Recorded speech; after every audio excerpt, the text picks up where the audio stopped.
मुंबई विद्यापीठाच्या मध्य युरेशिया अभ्यास केंद्र व रशियन भाषा विभाग यांच्या संयुक्त विद्यमाने आयोजित करण्यात आलेल्या सदर लेक्चर सिरीजमध्ये आपणा सर्वांचे हार्दिक स्वागत. आतापर्यंत अनेक मान्यवरांनी व अभ्यासकांनी अण्णाभाऊ साठेंच्या कारकिर्दीबद्दल आपणास मार्गदर्शन केले आहे. आज ही शृंखला पुढे चालवण्यासाठी आपणास डॉक्टर अनघा भट बेहरे मॅडम लाभल्या आहेत. आयोजकांच्या वतीने मॅडम मी आपले स्वागत करते व मॅडमचा थोडक्यात आपणास परिचय करून देते. डॉक्टर अनघा भट बेहरे मॅडम यांनी रशियन भाषेत PhD केली असून त्या सावित्रीबाई फुले पुणे विद्यापीठात असिस्टंट प्रोफेसर म्हणून कार्यरत आहेत. शैक्षणिक क्षेत्रात त्यांना 24 वर्षांचा प्रदीर्घ अनुभव आहे. UGCच्या मेजर रिसर्च प्रोजेक्ट्स मध्ये त्यांनी प्रोजेक्ट असोसिएट व सब्जेक्ट एक्सपर्ट म्हणून काम केले आहे. तसेच अनेक विद्यार्थ्यांना आतापर्यंत मॅडमनी संशोधनासाठी मार्गदर्शन केले आहे. अनघा मॅडम विविध आंतरराष्ट्रीय परिषद, कार्यशाळा व इतर अकॅडमिक ऍक्टिव्हिटीज मध्ये सक्रिय असून त्यांनी जपान, रशिया व भारतातील विविध राज्यांमध्ये पेपर प्रेझेंट्स केले आहेत. तसेच त्यांची अनेक पुस्तके देखील प्रकाशित झाली आहेत. अलीकडेच डॉक्टर अनघा मॅडमनी अण्णाभाऊ साठेंनी लिहिलेल्या माझा रशियाचा प्रवास या प्रख्यात पुस्तकाचे रशियन भाषेत भाषांतर केले आहे. आज अशा वक्त्या आपणास लाभल्या आहेत व निश्चितच आपण सर्वजण त्यांना ऐकण्यास उत्सुक आहोत. आयोजकांच्या वतीने मी पुन्हा एकदा आपले स्वागत करते व आपण आपला बहुमूल्य वेळ आम्हा सर्वांसोबत शेअर करत आहात त्यासाठी आपले धन्यवाद मानते व पुन्हा एकदा आपले स्वागत करून आजच्या कार्यक्रमाची पुढील सूत्रे मॅडम मी आपणास सोपवते. धन्यवाद. अण्णाभाऊ साठ्यांच्या लिखाणावरती इंडिपेंडेंटली किंवा केवळ त्यांच्या लिखाणावरती चर्चा करण्याऐवजी नुकतंच मी जे त्यांचं अतिशय प्रसिद्ध, ज्याला आयकॉनिक असं म्हणता येईल, असं जे प्रवास वर्णन आहे, माझा रशियाचा प्रवास, त्याचं मी रशियन मध्ये भाषांतर केलं. ते भाषांतर करण्यासाठी कारणीभूत ठरले आचार्य रतनलाल सोनेग्रा. हे वर्ष हे अण्णाभाऊ साठ्यांच्या जन्मशताब्दीचं वर्ष असल्यामुळे त्यांची अशी इच्छा होती की माझा रशियाचा प्रवास हे त्यांचं जे प्रवास वर्णन आहे रशियाचं, ते रशियन भाषेमध्ये भाषांतरित व्हावं. म्हणून मग ते सावित्रीबाई फुले पुणे विद्यापीठाच्या रशियन विभागाकडे आले आणि हे आपल्याला काही करता येणं शक्य आहे का असं विचार केल्यानंतर मी त्यांना ते कबूल केलं आणि मी ते भाषांतर केलं. आणि हा सगळा भाषांतर करण्याचा हा जो प्रवास होता तो एका परीने एका चक्राची पूर्तता होती. म्हणजे मराठीकडून रशियनकडे आणि रशियनकडून पुन्हा मराठीकडे असं एक ते चक्र आहे आणि ते वेगवेगळ्या कसं कार्य करतं, वेगवेगळ्या पातळ्यांवर ते मला उलगडत गेलं या भाषांतराच्या दरम्यान. ते मी तुमच्या बरोबर आज माझे अनुभव आहेत ते थोडेसे वाटून घेते. मला अशी आशा आहे की ह्याच्यातून काही नव्या संशोधनाला जर दिशा मिळाल्या तर ते खूप चांगली गोष्ट ठरेल. अण्णाभाऊंचं रशियाचा प्रवास हे पुस्तक जे आहे ते साधारण 1960 म्हणजे 1961 साली ज्या वेळेला ते रशियाला गेले त्यावेळच्या अनुभवांवर आधारलेलं पुस्तक आहे. थोडीशी आपण 1960 सालच्या रशिया विषयी जर माहिती घेतली तर आपल्याला असं लक्षात येईल, रशियातला तो जो कालखंड होता तो राजकीय दृष्ट्या ज्याला ओत्सिपेल असं म्हणतात तो होता. ओत्सिपेल म्हणजे बर्फाचं वितळणं. आपणा सर्वांना माहिती आहे की 1953 सालापर्यंत स्टॅलिनशाहीचा एका प्रकारे दडपशाहीचा वरवंटा सोव्हिएट रशिया. दुसऱ्या महायुद्धात प्रचंड विजय मोठा मिळवल्यानंतर सुद्धा दडपशाही स्टॅलिनची काही कमी झाली नव्हती. 1953 साली स्टॅलिनच्या मृत्यूनंतर ख्रुश्चोवची जी राजवट आली त्यांनी ह्या प्रकारे स्टॅलिनचा जो व्यक्तिमत्वाचा किंवा व्यक्तिपूजेचं जे स्तोम माजलं होतं ते थोडंसं कमी करायचा प्रयत्न केला आणि एक थोडीशी सुटका, लोकांना एक असा सुखद अनुभव मिळाला की आपल्याला जे अगदी कचाट्यामध्ये दडपून ठेवलंय ते आपण आता थोडे थोडे त्यातनं मोकळे होतो. त्यामुळे ह्या काळातल्या रशियातल्या सगळ्याच कलांना, विशेषतः चित्रपट कला असेल किंवा काव्य असेल, ह्या सगळ्या गोष्टींना खूप मोठा भर आला होता. आणि 60च्या नंतर म्हणजे ख्रुश्चोवच्या नंतर साधारण काही वर्षांनी आणि ब्रेझनेव येईपर्यंत ही जी मोकळीक होती तिचं परिवर्तन एका साठलेल्या डबक्यामध्ये झालं होतं.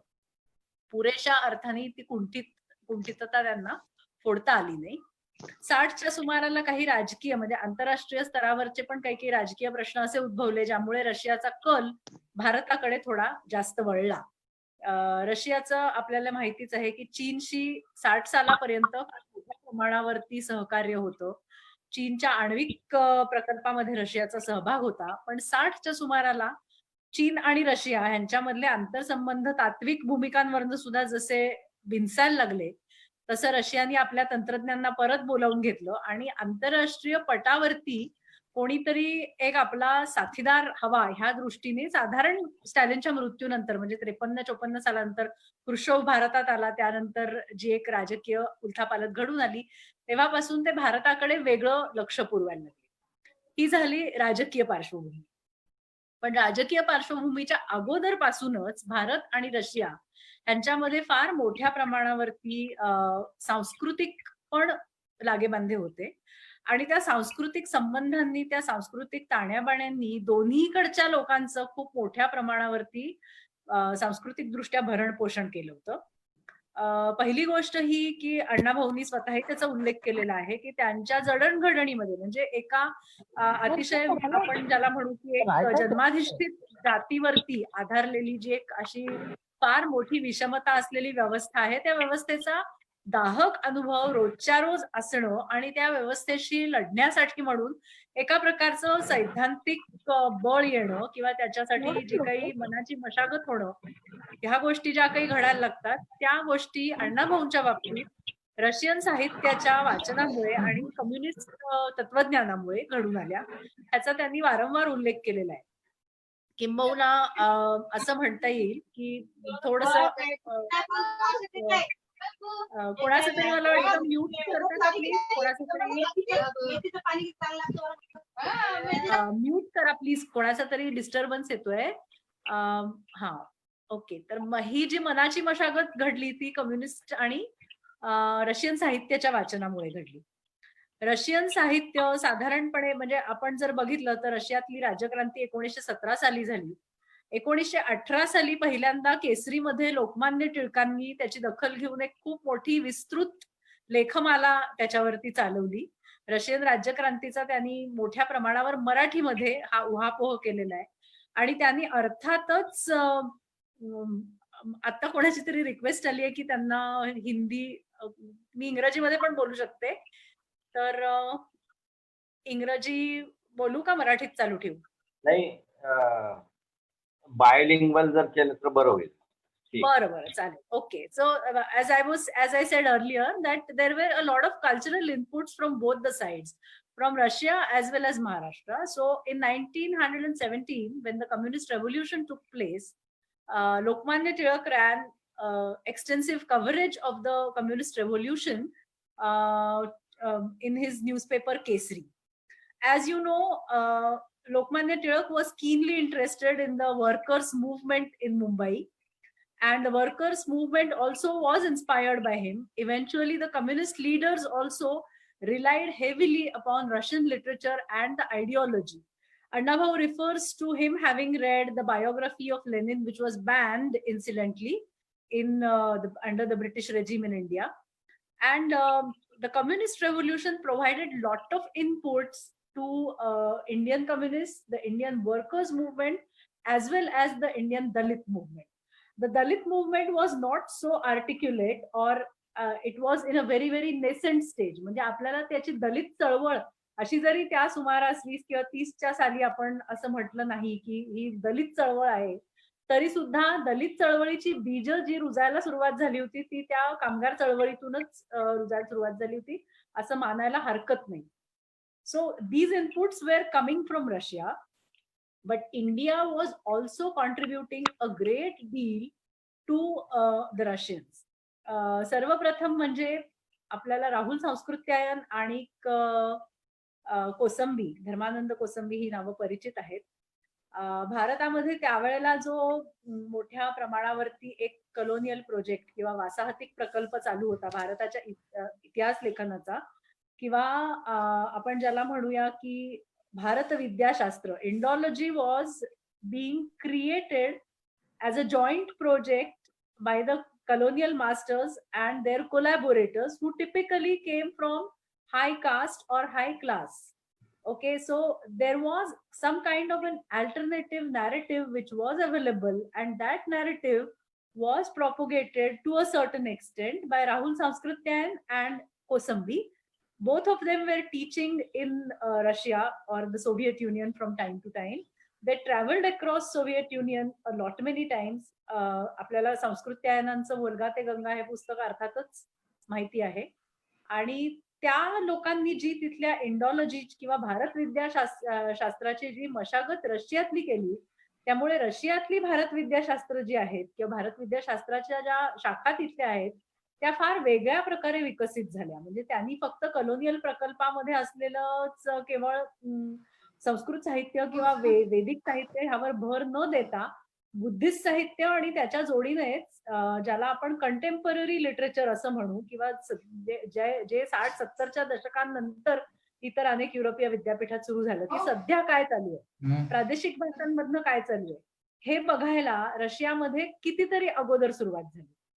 त्याच्यामुळे साधारण 50 आणि 60च्या दशकापासूनच मराठीतलं साहित्य रशियामध्ये भाषांतरित होऊन प्रसिद्ध होऊ लागलं आणि अर्थातच त्याच्यामध्ये अण्णाभाऊ साठ्यांच्या चित्रा कादंबरीचा समावेश होता, त्यांच्या सुलतान कथेचा समावेश होता.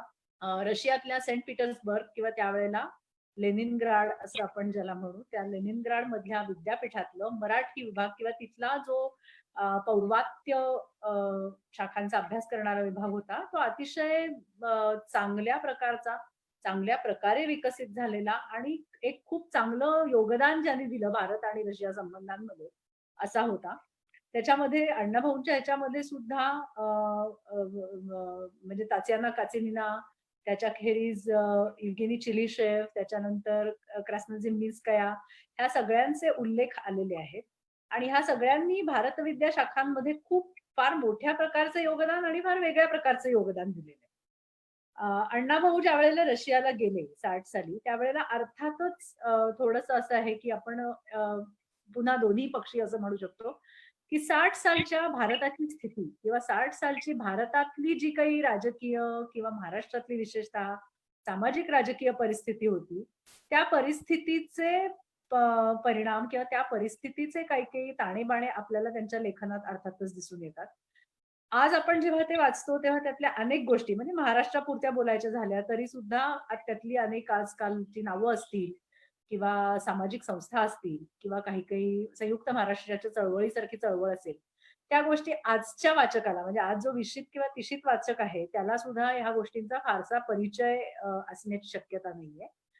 अण्णाभाऊ साठे रशियाकडे किंवा रशियाच्या प्रवासाकडे ते जे बघत होते ते ह्या परिप्रेक्षामधून बघत होते. म्हणजे त्यांना अर्थातच संयुक्त महाराष्ट्र चळवळ त्यावेळेला आगीतप्रॉप ज्याला आपण रशियन मध्ये म्हणतो किंवा अगितासियोन propaganda, educational propaganda. So what he was doing by way of that Lal Bauta Kalapathak was something very, very similar. His entire work, his entire body of writing was very similar to Agitprop. आपल्या सर्वांना हे माहितीच आहे की अण्णाभाऊंनी स्टॅलिनग्राडचा पोवाडा लिहिला.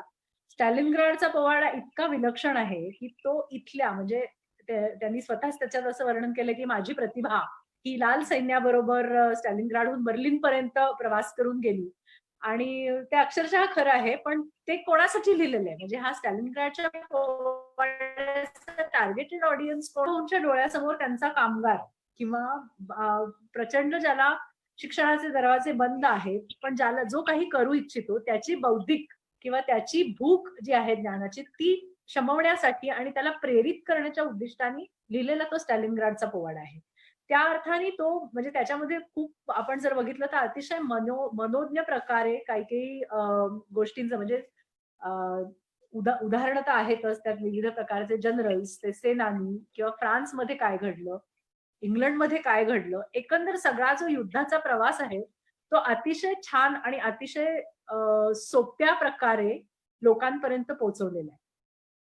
स्टॅलिनग्राडचा पोवाडा हा भाषांतरित झालाय की नाही रशियन मध्ये मला त्याची कल्पना नाही, पण ते भाषांतर करणं ही फार एक अवघड गोष्ट असेल स्टॅलिनग्राडच्या पोवाड्याचं, कारण त्याचा जो एक आकृतीबंध आहे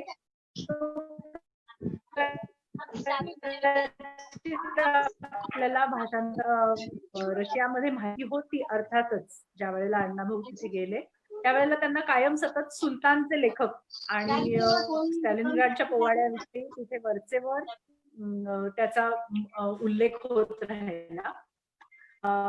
So when he's leaving from India, it's this entire travelogue is a mixture of very hidden or subtle kind of casteism that average Indian was exposed to and even he's exposed to today.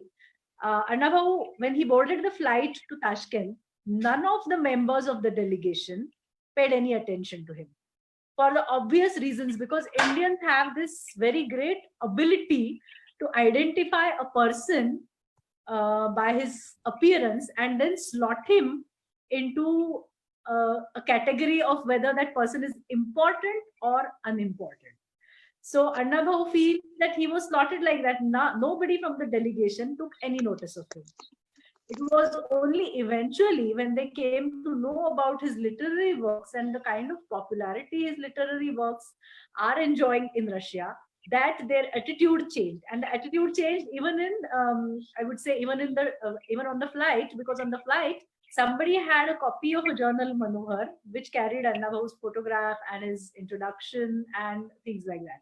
So these are very subtle kind of readings which you come across in this travelogue. So they are a commentary on the situation in India, the attitude of Indians, and how he is dealing with it.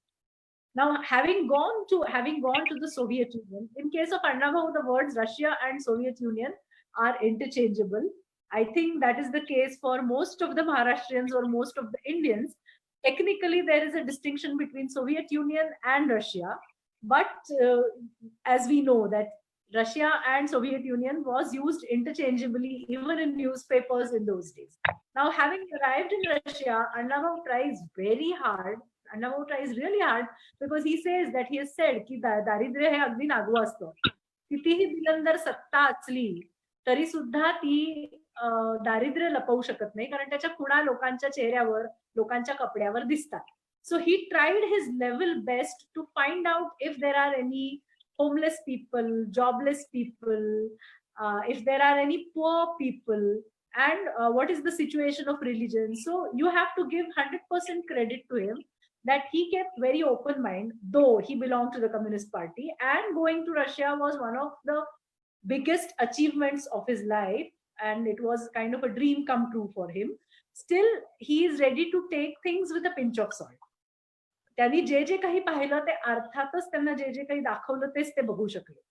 ही गोष्ट तर अगदी 100% सत्य आहे, कारण इस्कस तर्फे ते गेले होते, इंडो सोव्हिएट कल्चरल सोसायटीच्या तर्फे. इंडो सोव्हिएट कल्चरल सोसायटीच्या तर्फे मुळात निवडीपासूनच अशांचीच निवड होत असे की ज्यांना रशियाविषयी काही किंबहुना एक थोडीफार आस्था आहे असे. So it was 100% true that okay, whatever he got to see in Soviet Union was what he was shown. Despite that, the fact remains that he kept extremely open mind and there is no exaggeration. The things that he saw in Russia were essentially and truly part of Soviet Union. There were no homeless people. There were no poor people, obviously poor people. There was no unemployment. There were a lot of amenities which were accessible to the common man. Like Annabhau Sate describes his travel from Moscow to St. Petersburg, and he's really impressed by the arrangements that are provided to any ordinary tourist on the train. त्या काळच्या म्हणजे 60च्या दशकातल्या भारतातल्या railway गाड्या आणि रेल्वेचा प्रवास ज्या लोकांना आठवत असेल त्यांना अण्णाभाऊंनी काय कोणीही इम्प्रेस होणं हे अगदी स्वाभाविक वाटेल की आपल्याकडे त्यावेळेला फळकुटांची बाकं, कशाही पद्धतीने लोक आत घुसाघुशी करत असत. भारताचे प्रॉब्लेम्स अर्थात त्यावेळेचे वेगळे होते. आपण एक दरिद्री देश होतो आणि आपण खूप अनेक आघाड्यांवर त्यावेळेला लढत होतो आणि विषमता तर होतीच, ही दरी पण फार मोठी होती. So lot of amenities were not available at all to ordinary citizen of India. And that is why Annabhau is really impressed by the kind of amenities that the Soviet Union provided to its ordinary citizens. So I would say that it is 100% true. There is no exaggeration. of course, there are, on hindsight, we can say, yes, there were certain things like hidden unemployment. You are qualified to do much better, but then you are not getting to do that job. You are being accommodated, or maybe you are even stunted for political reasons in some kind of a ordinary job, or job which is not up to your caliber or your standard. But for somebody who was coming from Mumbai, who was coming from a ghetto-like situation in Mumbai, and unemployment rate in India in those days was so high, having all these amenities, what you can say, the basic minimum standard of living was available to all the Soviet citizens. That is something which he finds extremely impressive, and I have no doubt about it. It was a very great achievement. Another great achievement that Annabhau refers to is the literacy, spread of education and literacy. तुम्ही जर महाराष्ट्रातली दलित चळवळ बघितली, तर त्या दलित चळवळीमध्ये आंबेडकरांचा त्यांनी शिका संघटित व्हा आणि संघर्ष करा हा मूलमंत्र घेतल्यानंतर शिका यासाठी सुद्धा, म्हणजे शिक्षणासाठीची जी अत्यावश्यक असणारी किंवा आवश्यक असणारी एक साधनं किंवा बेसिक इन्फ्रास्ट्रक्चर आहे, ते 60च्या दशकामध्ये किती प्रमाणात आणि किती जणांना उपलब्ध होतं. अण्णाभाऊ हे स्वतः सुद्धा कष्टातून किंवा सेल्फ टॉट अशा पद्धतीचे ते शिकलेले होते. So it was a very great achievement on the part of the Soviet Union that Soviet Union had provided that basic infrastructure for acquisition of knowledge, for acquisition of education. So that was something which was a very great achievement. And why it appeared to be a very great achievement to Annabhau? For this obvious reason that I mentioned just now. There are certain other things, like Annabhau was looking at Soviet Union through the prism of his experiences and the socio-political situation in India at that time. So there is one instance where he goes to Baku, I think, Uzbekistan or Tashkent. Yeah, Uzbekistan. And then he goes to meet the secretary of the Soviet, Uzbek Soviet. And he asks him, what is the language of communication, whether you communicate in Russian or in your language. So there is a reply that I would say is a standard reply. That person says that the KPSS, the secretary of the Soviet, chief Soviet, he understands only Russian. I understand Russian as well as Uzbeki. So why should I double my job? Why should I communicate with him in Uzbeki and not in Russian? Now, this question came on the background of the linguistic nationalism, which was a prime socio-political issue in the 60s in India. Practically संयुक्त महाराष्ट्राची चळवळ तर होतीच, म्हणजे मराठी भाषेवर आधारित प्रांतरचना व्हावी आणि त्यासाठी ती चळवळ होती. पण त्याच वेळेला तुम्ही जर बघितलं तर विशाल आंध्र किंवा म्हणजे एकंदर भाषेवर आधारित विविध प्रकारच्या राज्यांच्या चळवळींच्या जोर असण्याचा तो काळ होता. त्यामुळे नॅचरली हा प्रश्न अण्णाभाऊंच्या मनात येणं अगदी स्वाभाविक आहे, आणि तो तिथल्या एका त्यांच्या मनुष्याने विचारलाय, जो त्यांनी व्यवस्थित नमूद केलाय अण्णाभाऊंनी. Now, this is where I would feel that he was misled, in the sense that yes, linguistic nationalism was there even then, but in those days it was just not possible for any other Soviets to push the agenda of any kind of linguistic freedom. And on the one hand, you could say that, okay, because there was one language and there were no, what was described by Nehru at all, the vociferous tendencies, and then breaking away from the mainstream narrative. But I would feel that recognizing the linguistic nationalism was something which was better in India than in the then Soviet Union. अण्णाभाऊंनी तिथे भाषणं केली. तिथे त्यांनी अनेक, म्हणजे मी आता जे बोलले की लेनिनग्राड मधलं जे तिथलं भारत विद्याशास्त्र किंवा इंडॉलॉजी किंवा वस्तकवेजन ह्याचा जो विभाग होता, तिथल्या लोकांविषयी त्यांनी खूप भरभरून लिहिलेलं आहे. येवगेनी चिलिशेव यांच्याशी त्यांची भेट झाली आहे. दुर्दैवाने येवगेनी चिलिशेव यांचं काल निधन झालं. त्यांनी लोकमान्य टिळकांचं चरित्र लिहिलेलं आहे, त्यांनी शिवाजी महाराजांचं चरित्र येवगेनी चिलिशेवनी लिहिलेलं आहे. And Chilishev is often described as the truest friend that India has ever had. So it is in a way sad that just yesterday I heard the news of sad demise of Chili Chef. But again, I mean, coming back to this, now this was the contribution that India and Indian writings gave to the Soviet Union. Or even before that, Russia. As I mentioned Sanskrityayan also earlier, and I also mentioned Kosambi. But even before Sanskrityayan and Kosambi, at the turn of the century, the Buddhist writings and the Buddhist works and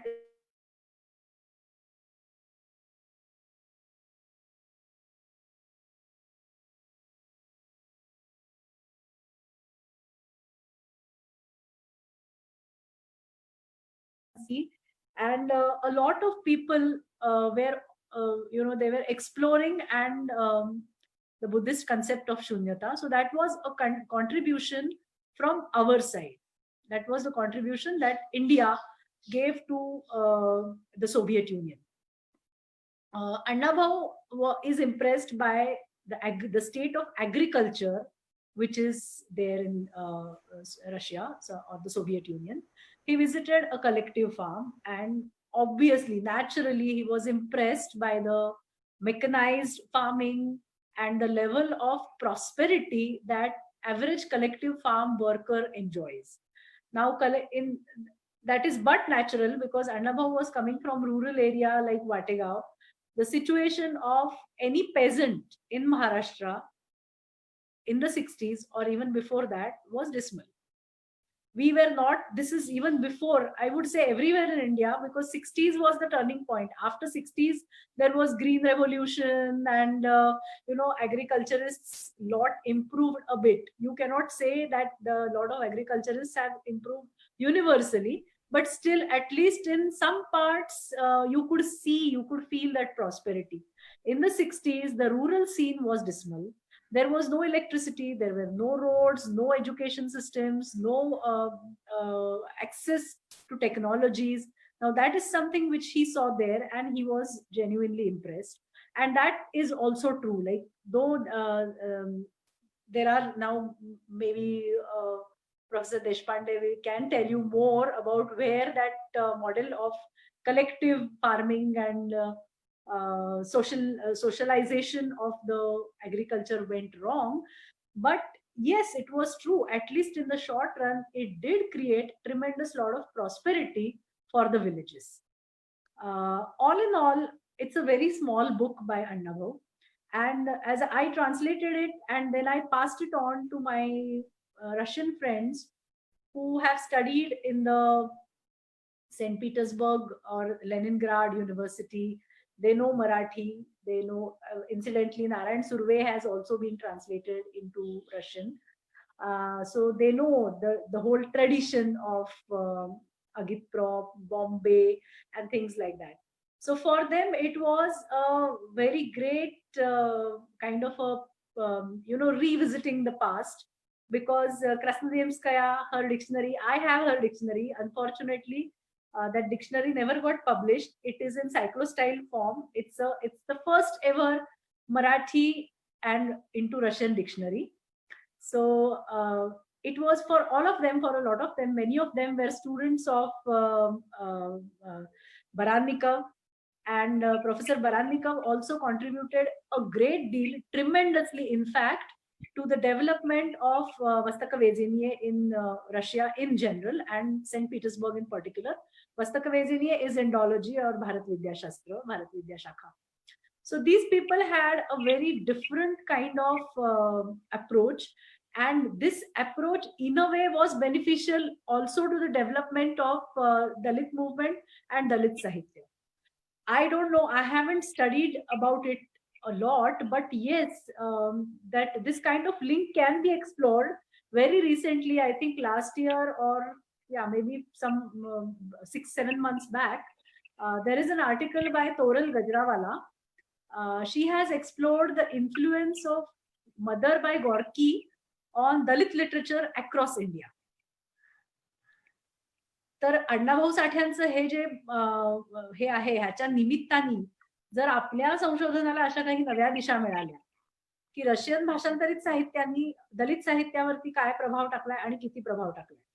अण्णाभाऊंच्याच ह्याच्यामध्ये तर ती खूपच आपल्याला अगदी स्पष्टपणे दिसून येणारा तो सांधा आहे आणि त्यांच्या परीने ते त्यांनी इन अ वे त्यांनी जे काही घेतलं रशियन साहित्याकडून त्याचं ऋणच फेडलं एका प्रकारे असं म्हणता येईल. इतकं ते छान त्यांनी तो रशियाचा प्रवास तो जोडीने त्यांचा सुद्धा प्रवास आहे आणि तो प्रवासही मला खूप महत्वाचा वाटतो, की सगळ्यात शेवटच्या प्रकरणामध्ये त्यांनी जे लिहिलेलं आहे, की मी वयाच्या 11व्या वर्षी वाटेगाव सोडलं आणि आमचं अख्खं कुटुंब मजल दर मजल करत चालत ह्याच्यामध्ये आलं मुंबईमध्ये आणि 11व्या वर्षी ते मला वाचताना अक्षरशः आत्ताची जी आपली परिस्थिती आहे, की लॉकडाऊन झाल्यानंतर काय म्हणायचं त्याला प्रांतोप्रांतीचे मजूर मिळेल त्या वाहनानी कधी चालत, कधी सायकलवर अक्षरशः मैलाची पायपीट करत ज्या भीषण प्रकारे ते पोहोचलेले आहेत, ते आजही आपल्याला म्हणजे एका परीने असं वाटतं, की अरे म्हणजे अण्णाभाऊंनी जे काही केलं वयाच्या 11व्या वर्षी, ते आजही आपली परिस्थिती तीच आहे का काय? आणि तीच जर असेल, तर त्यासाठी आपल्याला काही नवीन दिशा मिळणार आहेत की नाही? How are we going to, how are we going to, we are today in such a interesting socio-political situation that we have kind of, we can't see exit, we can't see a way out. We have kind of, ticked off each and every ism that, okay, we have tried it and it's over. Okay, we have tried it and it's over. Okay, we have tried it and it doesn't yield any answer. But when you read something like this, you really feel that, okay, we have to take a look at things afresh. We have to take a look at things afresh. Yes, things went wrong. Yes, there were drawbacks. But then maybe we can do something about removing the drawbacks and then taking up the better things, the better aspects of the thing. That would be really, really interesting. So for me also, in a way, it was completion of that circle.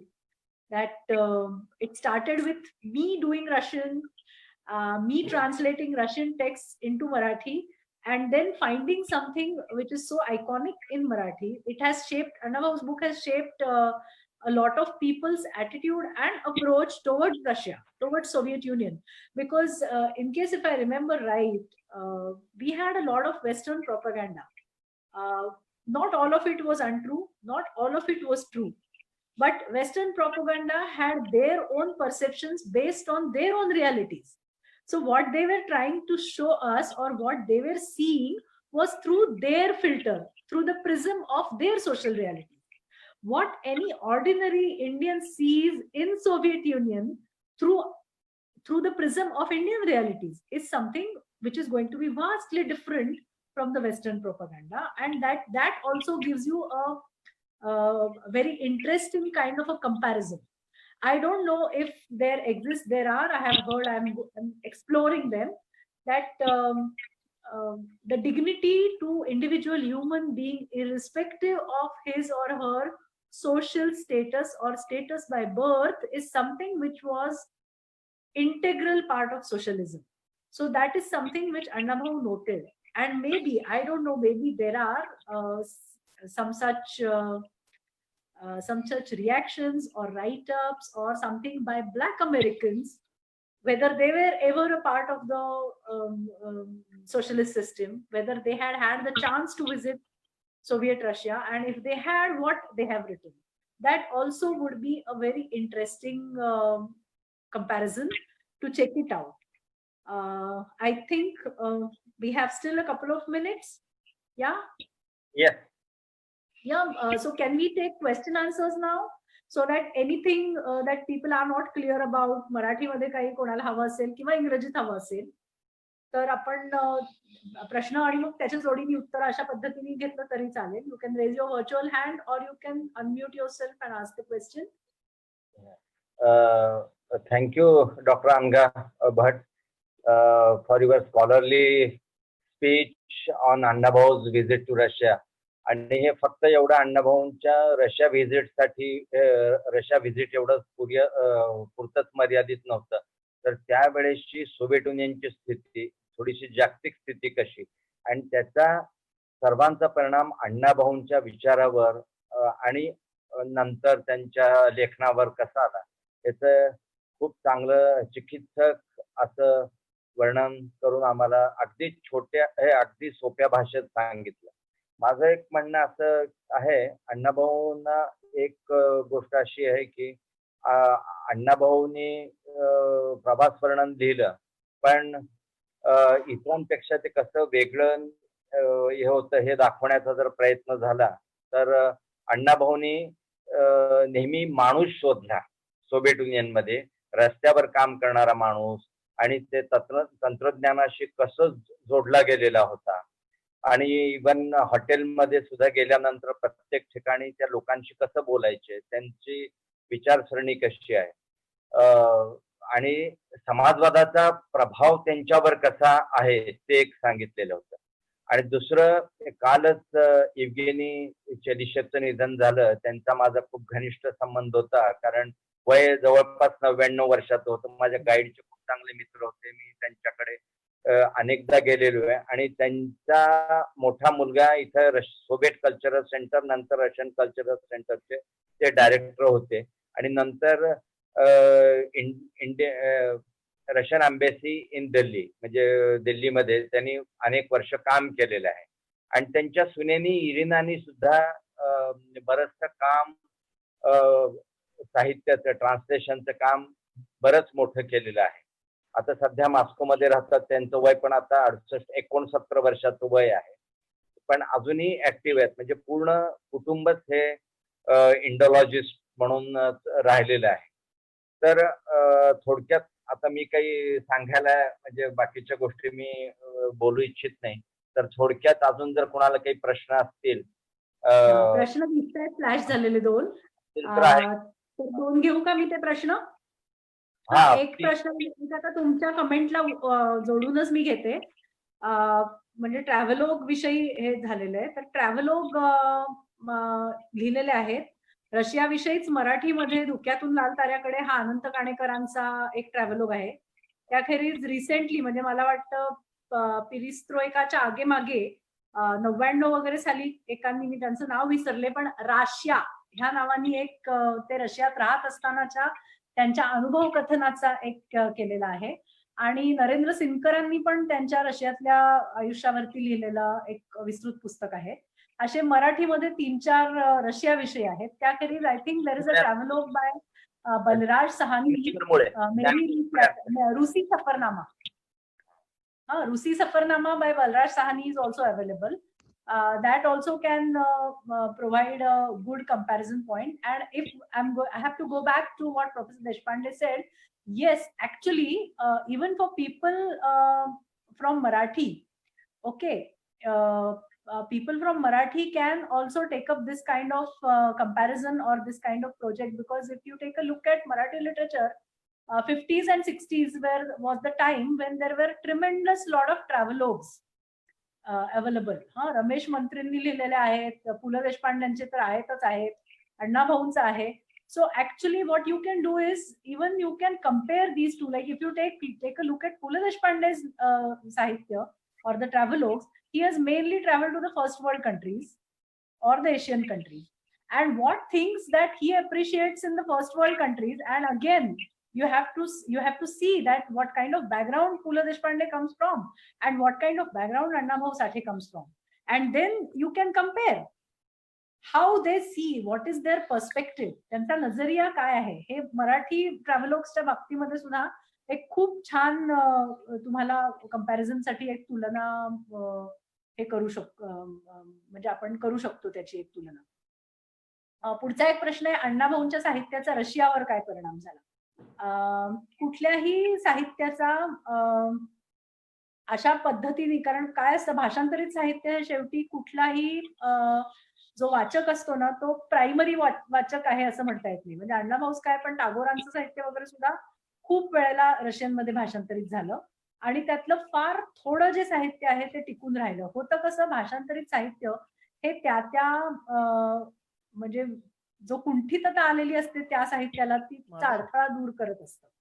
तर अण्णा भाऊंच्या साहित्यांमधलं म्हणजे चित्रा किंवा त्यांचं सुलतान जे आहे त्याचा परिणाम काय झाला असेल, तर त्याचा परिणाम कदाचित तिथल्या शैलीवर झाला असेल.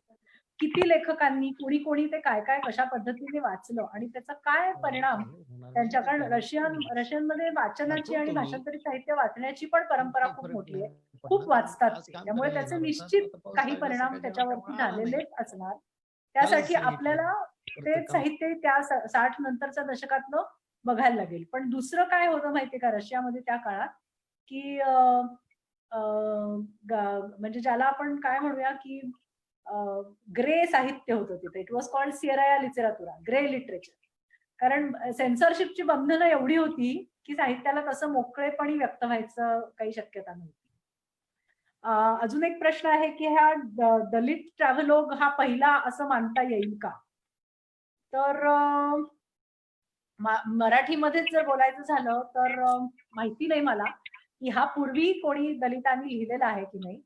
पण मी म्हटलं तसं की दलित साहित्य ही संकल्पना येण्याच्या अगोदरपासून अण्णाभाऊ लिखाण करतायत आणि हे खरोखरच त्या दृष्टीने त्यांचं खूप सेमिनल किंवा महत्वाचं म्हणावं असंच ते काम आहे. त्यामुळे ते आपल्याला म्हणता येऊ शकेल की पायोनियरिंग नाही तर निदान मोस्ट इन्फ्लुएन्शियल असं आपण निश्चित म्हणू शकतो. This is definitely most influential traveller.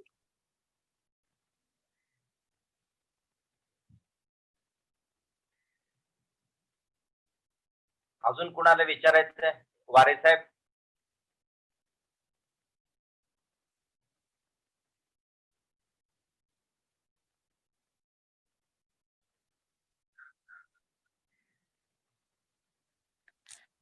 हे बाहेर कधी येणार आहे त्याविषयी मी अनभिज्ञ आहे. म्हणजे मला माहिती नाही कधी बाहेर येईल हे, पण हे लवकरात लवकर यावं अशी माझी इच्छा आहे. कारण आजच्या घटकेला कसं आहे, रशियामध्ये समाजवादाचं संपूर्ण अस्त झालेलं आहे.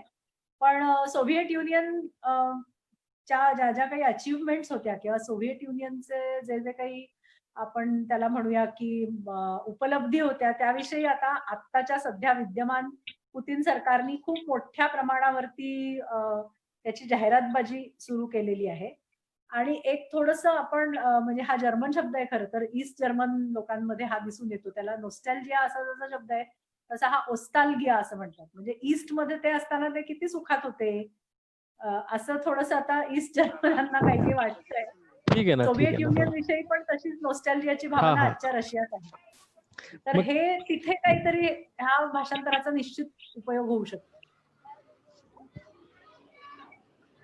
रशियन तुम्ही कुठे प्रकाशित करायचा विचार आहे किंवा कोण प्रकाशित करणार आहे? रशियन मध्ये हे कोण प्रकाशित करणार आहे हे माहिती नाही. मी सोनिग्रांना तर दिलेलं आहे भाषांतर करून. ऍक्च्युली मी पुणे विद्यापीठाला अर्ज केला होता ग्रँटसाठी की मला हे करायला परवानगी द्या प्रकाशित करायला.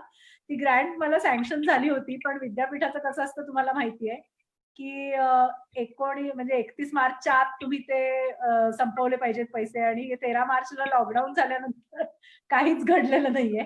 त्यामुळे आता पुढच्या अकॅडमिक वर्षात काय होईल की नाही मला माहिती नाही. जर त्यांनी परत ग्रँट सँक्शन केली तर ते विद्यापीठाचं प्रकाशन म्हणून ते मी काढू शकते, बाहेर येऊ शकते ते.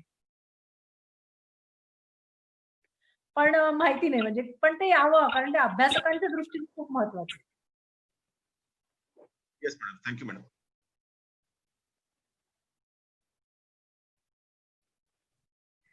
अजून काही प्रश्न आहेत कोणाला? Yes, sir. I want to ask one question. Mrinalini here. Yes, please. Very good evening, ma'am. This is Mrinalini here. I have a question. This travelogue written by Annabhau Sate, माझा रशियाचा प्रवास, how do we relate with it in 2020? As far as socio-political and cultural scenario is concerned in Maharashtra, how do we relate Annabhau Sate's travelogue in the year 2020 in socio-cultural and economic through socio-cultural aspect? I think that is what I talked about, because as I said, Annabhau is there is a very strong, I mean everything, the time, the 60s are reflected in Annabhau's माझा रशियाचा प्रवास. Like how many people today know about the movement of Sanyukta Maharashtra?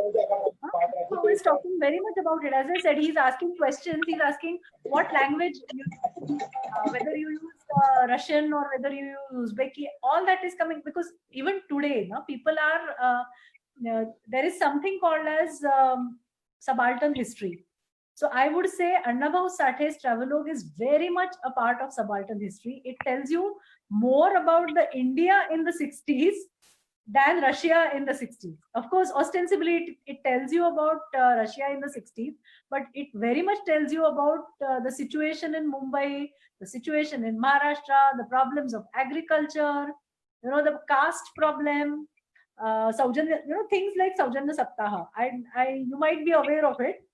In the beginning, in the first 2 5-year plans, there was something called as Saujanya Saptaha in India. So in that Saujanya Saptaha, all the government officials were expected to behave with courtesy to the ordinary people. So Annabhau comments in one place that Saujanya Saptahaमध्ये पॅसेंजरांना लाथा घालायचा असा उद्योग तिथला TC करत नाही.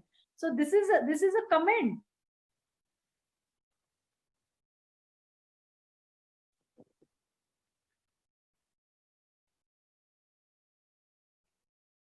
What was the situation of India in the 60s from a perspective of a very, very common ordinary man?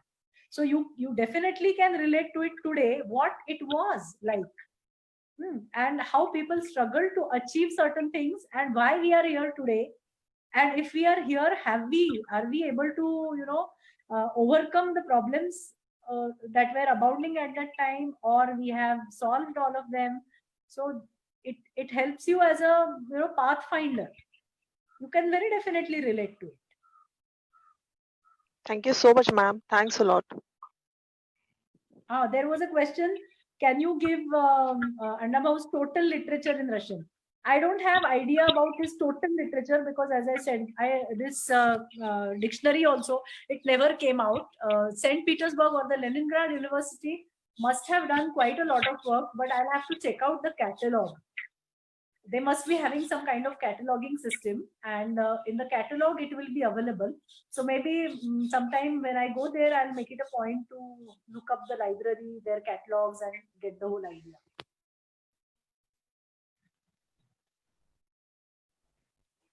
Hello, ma'am. There is one more question on Facebook. Can you give a new direction to study literature of Annabhau Sathe by different perspective? Annabhau Sathe's literature in its entirety, or this particular book? Maybe Annabhau Sathe's literature, it cannot be brought under one blanket umbrella. You see, any literature, like suppose if you choose just his Povade or Verg, you can definitely, the possibilities are immense. Like Annabhau Sathe is using Povade आणि लावण्या ते वापरतायत. माझी महिना गावाकडे Povade and Lavanya, traditionally they have been handling certain themes. जसं उर्दू साहित्यामध्ये you have got something like Rivayati and Tarakki Pasand. You can apply that same logic even to Annabhau's Povade and Lavanya. So you can, or you can take his short stories, or you can take his novels, or this particular travelogue. You cannot say that the whole of Annabhau Sathe's literature in a different perspective. If you compare, see, it's ultimately your position, where you are standing and what you find interesting in that. And if you find anything interesting in that literature, why you find it interesting. So you have to explore that. There are no ready-made, what should I say, links.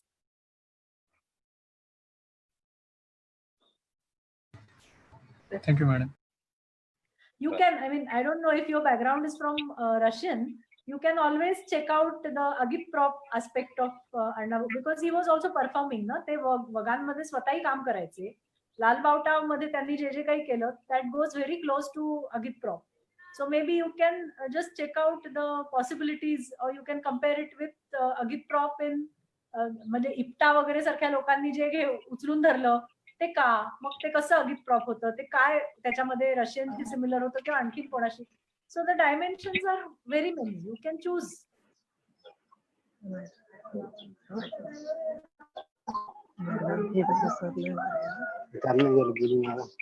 Hello. Hello. Yes. Sir प्रश्न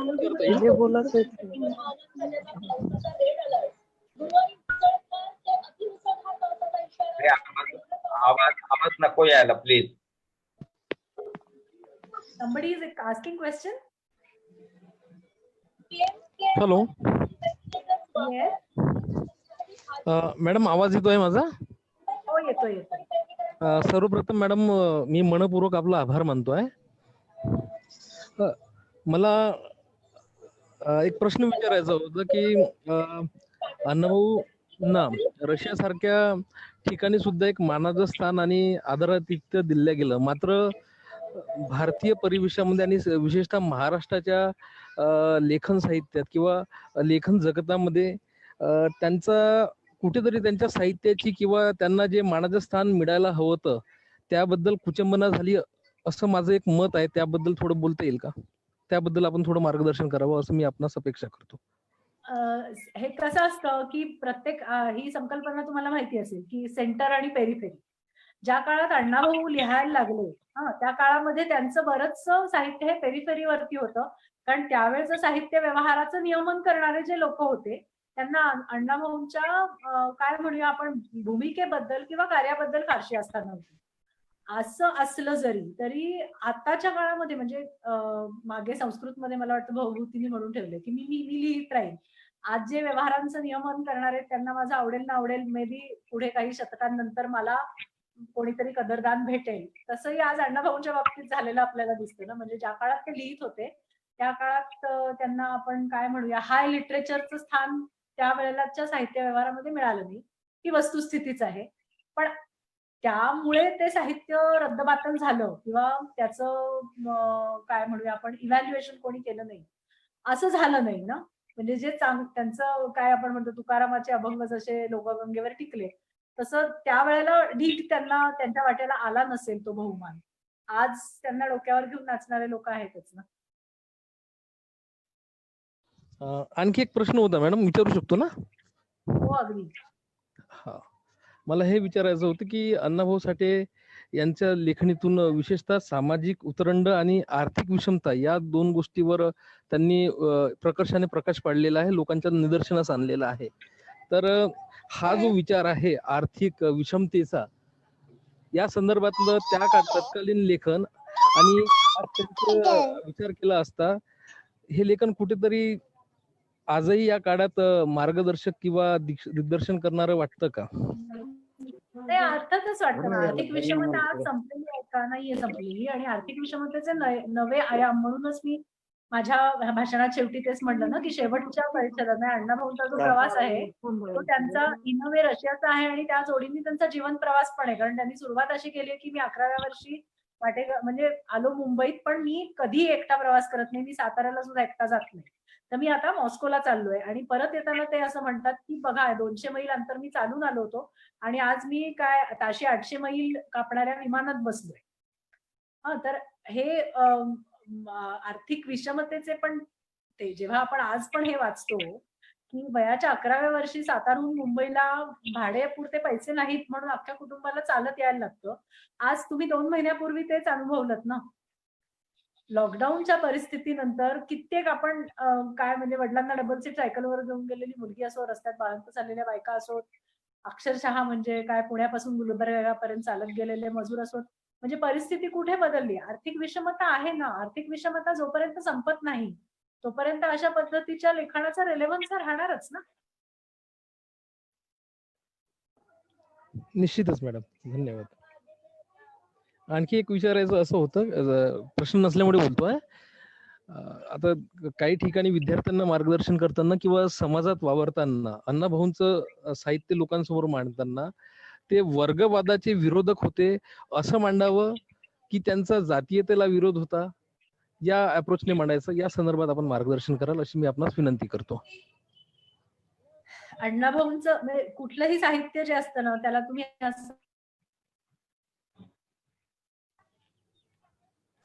त्याचं कारण सगळे isms, सगळे वाद आणि सगळ्या गोष्टींच्या ते पलीकडे जातं. म्हणजे त्या सगळ्यांना कवेत घेऊन ते पलीकडे जातं.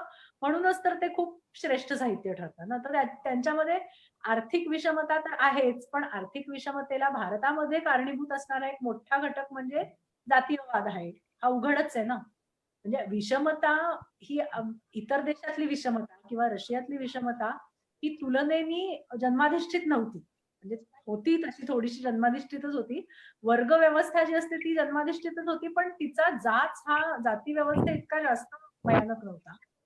तुम्हाला आर्थिक विषमतेचं भारताच्या बाबतीत बोलायचं झालं तर जातीयता हे आर्थिक विषमतेचं एक मूळ कारण आहे. त्यामुळे तुम्ही असं कसं ते वेगळं काढू शकणार, की हे जातीयवादी लिखाण आहे का हे आर्थिक विषमतावादी लिखाण आहे? असं नाही म्हणता येणार ना. ते अण्णाभाऊंचं साहित्य जातीयवाद आणि आर्थिक विषमता ह्या सगळ्याला कवेत घेऊन शिवाय त्याच्या पलीकडे जाणार आहे. त्यामुळे त्याचे कित्येक विविध पैलू असतील त्याचे. ते तुम्ही एक्सप्लोर केलेच पाहिजे. धन्यवाद madam. Rutuja, vote of thanks. Thanks. Sir आवाज येतोय? येतोय. हा. Indeed, it is a great pleasure to place vote of thanks. Thank you so much, ma'am. खूपच सुंदर शब्दांमध्ये तुम्ही आम्हा सर्वांना मार्गदर्शन केलं. फक्त अण्णाभाऊ साठेंचा माझा रशियाचा प्रवासच नव्हे तर तुम्ही त्यांच्या जीवनातील विविध पैलू आमच्या निदर्शनास आणले. त्यासाठी आम्ही खूप खूप तुमचे आभारी आहोत. तसेच मध्य युरेशिया अभ्यास केंद्राचे director doctor Sanjay Deshpande sir, Sunil वारे सर ह्या सगळ्यांना मी धन्यवाद देते कारण त्यांचा कॉन्स्टंट सपोर्ट आणि नेहमीच असणारी एन्करेजमेंटमुळेच हा आपला इव्हेंट सक्सेसफुल झालाय. So thank you so much sir for your constant support. Kashyap सरांनाही खूप खूप कश्यप सरांचे आभार कारण नेहमीच टेक्निकल हेल्पसाठी सर तत्पर असतात. So thank you Kashyap sir. तसेच या कार्यक्रमामध्ये सहभागी असलेले फेसबुक व इतर माध्यमांवरून हा कार्यक्रम पाहत असणारे सर्व पार्टिसिपेंट्सना पण मी धन्यवाद देते. Thank you so much each and everyone for your time and your support. Thank you once again. धन्यवाद आणि खूप चांगला उपक्रम झाला आणि या प्रकल्पातनं तुम्हाला काहीतरी आणि नवीन संशोधनाला दिशा मिळवत अशा शुभेच्छा. नक्कीच नक्कीच. आमच्यातर्फे विनंती, हे पुस्तक आल्यानंतर निश्चितच आम्ही अनेक पुस्तकं इथं घेण्यात येतील. आमच्या सेंटर तर्फे सुद्धा रशियन भाषा विभाग आणि मुंबई विद्यापीठाची सेंट्रल लायब्ररी आणि आपलं बोलणं झालेलं आहे ते डिक्शनरीच्या बाबतीतही बरं राहील. Marathi to Russian, Russian to Marathi जर